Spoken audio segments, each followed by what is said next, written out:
మాడవీధుల్లోకి వచ్చాము, స్వామివారి మాడవీధుల్లోకి. సో ఇప్పుడు బ్రహ్మోత్సవాలకు అన్నిటికి కూడా ఈ మాడవీధుల్లోనే స్వామివారి ఊరేగింపు ఉంటుంది. సో రేపు రథయాత్ర కూడా ఉంది, ఆదివారం నాడు సాయంత్రము. రేపు సాయంత్రం రథయాత్ర బ్రహ్మాండంగా జరుగుతుంది.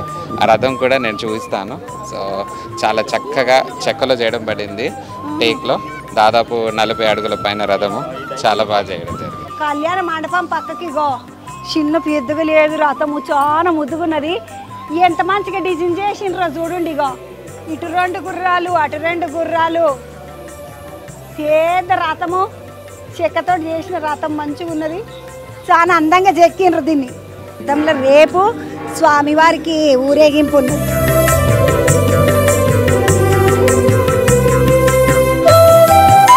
రథం ఉన్నది, రథంకు పయ్యలు ఉన్నాయి, బాగున్నది. రథం అటు ఇటు కదలకుండా ఇగో అడ్డం పెట్టేసిండ్రు. ఇడ ఎవరు అటు ఇటు పోటలు గిట్టలు దిగనికే ఏం చేస్తారు, పబ్లిక్ అటు ఇటు జరుపుతారు. పుసుకున్న పెద్దది కదా, జరిపితే కష్టమని ఇట్లా పెట్టిండ్రు. నడుండి ఒకసారి లోపలికి పోదామండి. స్వామి చుట్టుముట్టు గుడి చుట్టుముట్టు ఉన్న జాగ ఏదైతే ఉంటుందో మనం నడిచే జాగా దాన్ని మాడవీధులు అంటారు.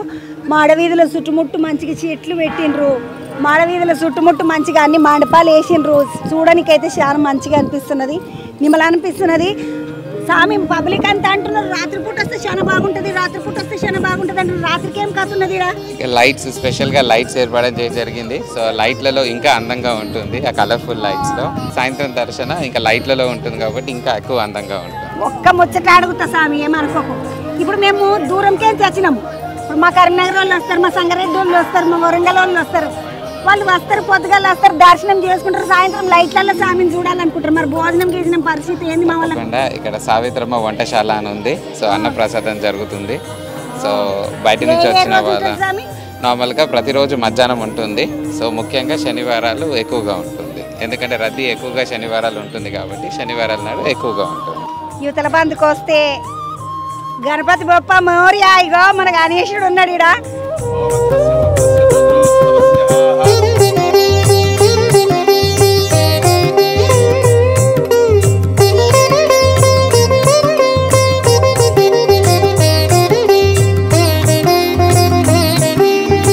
విజయస్తూపం అండి. ఈ విజయస్తంభం పేరు ఎప్పుడు వినలేదు స్వామి నేను. ఇది నార్మల్గా ఏంటంటే ఏదైనా సంకల్పం ఉంది, సంకల్ప బలంతో జరిగిన తర్వాత దానికి ఏర్పాటు చేస్తారు.